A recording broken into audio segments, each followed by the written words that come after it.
Olá, pessoal. Vamos dar continuidade ao nosso curso de eletricidade aplicada. Hoje nós vamos ver um tópico com pouca teoria e que vai ter bastante atividade prática para vocês fazerem. O tópico que a gente vai analisar hoje é a lei de Ohm, que se aplica aos resistores ohmicos.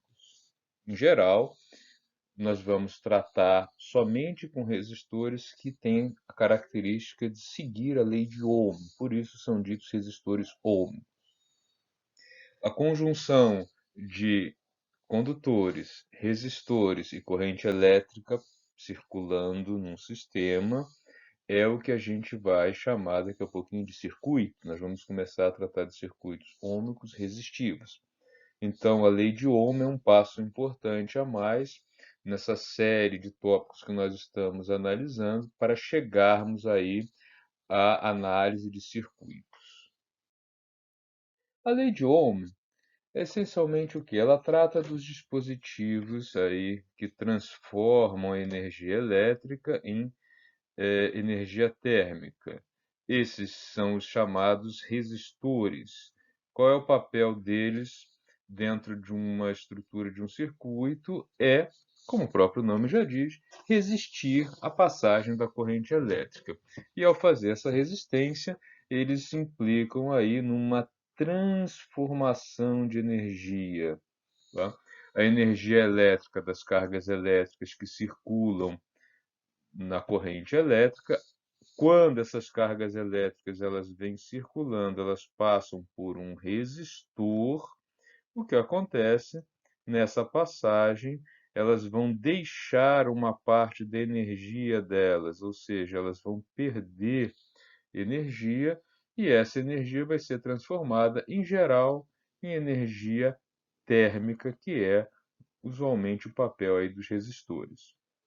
Exemplos de resistores que nós temos em casa. O chuveiro elétrico, essencialmente, ele funciona como um grande resistor.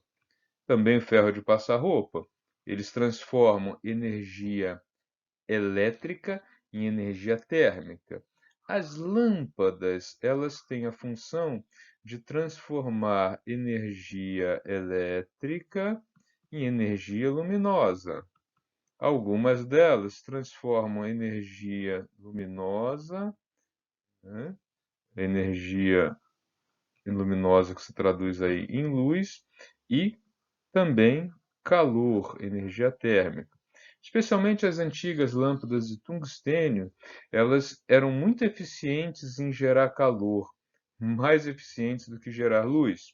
As lâmpadas modernas que nós estamos usando, como as lâmpadas de LED, elas geram pouco calor e realmente uma luminosidade, né, um volume aí de luminosidade bem maior, tá?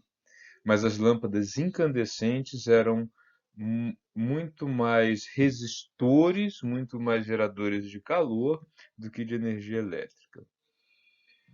O que nós temos, então, num chamado resistor ohmico é uma característica entre o valor da corrente elétrica que passa por ele e da diferença de potencial. Que relação é essa? O resistor ohmico ele é caracterizado por isso aqui, tá? Se eu faço um gráfico relacionando a diferença de potencial entre as duas extremidades de um resistor e a corrente elétrica que passa por esse resistor, a gente vai chegar numa reta. E essa reta tem uma inclinação que é a própria resistência elétrica, o que a gente chama da resistência deste elemento do resistor, ok? Então, um resistor ohmico responde à lei de Ohm desta maneira aqui, tá? A diferença de potencial é igual ao produto da resistência pela corrente elétrica, ou ainda, se vocês preferirem, a resistência elétrica é a diferença de potencial dividido pela corrente que atravessa o circuito. Se eu aumento a diferença de potencial, eu também vou aumentar a corrente elétrica que circula por um mesmo resistor, de maneira que esse valor aqui permaneça constante, tá? A unidade de resistência elétrica é o ohm, né? Vocês podem escrever, por exemplo, uma resistência de 10 ohm, tá? Ou vocês podem usar o símbolo que é um ômega maiúsculo, que indica também a essa mesma unidade, que é o ohm. Então, resistor ôhmico é aquele para o qual eu posso aplicar esta equação. Todos os resistores são ôhmicos? Não, nem todos. Inicialmente, nesta disciplina, nós trabalharemos exclusivamente com resistores ôhmicos, mas um pouquinho mais para frente, em outras disciplinas em especial, vocês vão ver que existem outras possibilidades e que nem todos os resistores têm esse tipo de resposta linear à variação de diferença de potencial e corrente. Vamos ver um exemplo.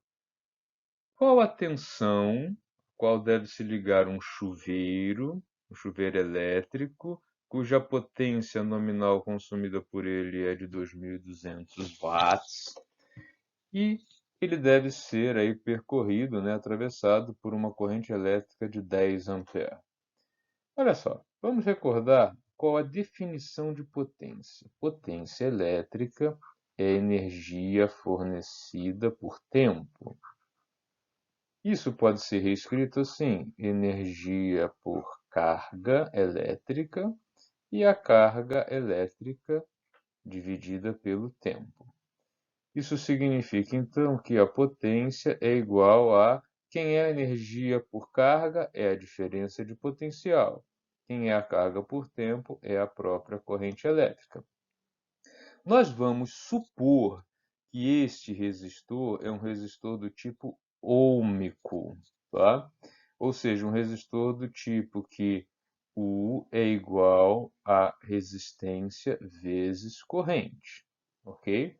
Para responder à pergunta de qual diferença de potencial a gente deve usar, a gente nem precisava considerar que o resistor é ôhmico. A partir dessa primeira equação aqui, eu já posso obter a resposta. Olha só, potência 2.200 watts, igual, diferença de potencial é incógnita, corrente elétrica 10 amperes.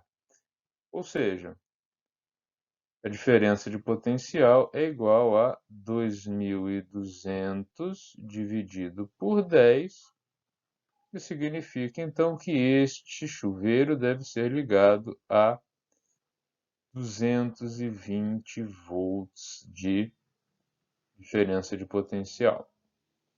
Se eu quisesse saber também qual a corrente elétrica a circular, desculpa, a corrente elétrica foi dada, né, 10 amperes. Se eu quisesse também saber qual a resistência desse chuveiro, eu poderia? Sim, eu tenho aqui algumas formas. A mais direta seria agora considerar isso aqui, ó. O resistor é ôhmico, então agora a gente pode escrever, né? A gente sabe que U é igual a RI, se o resistor é ôhmico. Nós já sabemos que ele deve ser ligado a uma diferença de potencial de 220 volts. A resistência do chuveiro não foi informada e a gente sabe que a corrente elétrica que vai circular por ele é de 10 amperes. Ou seja, estamos falando de uma resistência de 220 dividido por 10, o que significa uma resistência de 22 ohms, é a resistência deste chuveiro elétrico. Tá? Então, uma aplicação relativamente simples, lembrando que o exercício só solicitou a diferença de potencial. Na sequência, temos mais exercícios que vocês devem fazer. São os exercícios de fixação da aula. Esses exercícios devem ser feitos por vocês. Vocês contarão aqui com o meu apoio no horário da aula para tirar dúvidas. E depois vocês devem encaminhar estes exercícios, as soluções destes exercícios feitos por vocês, por meio aí da nossa sala no Teams, tá? Lá na área de tarefas, lembrando. Então, nós temos aqui 2, 3, 4, 5 exercícios que vocês devem fazer e enviar pelo Teams, não esquecendo na área chamada tarefas, tá?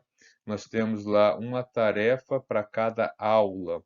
Vocês devem fazer a postagem dentro do prazo dado, que usualmente é de uma semana. Aguardo pelas dúvidas, que podem ser enviadas também pelo nosso chat, ou também serem aí tiradas nessas dúvidas nos horários das aulas, quando eu estarei disponível online para atender a vocês.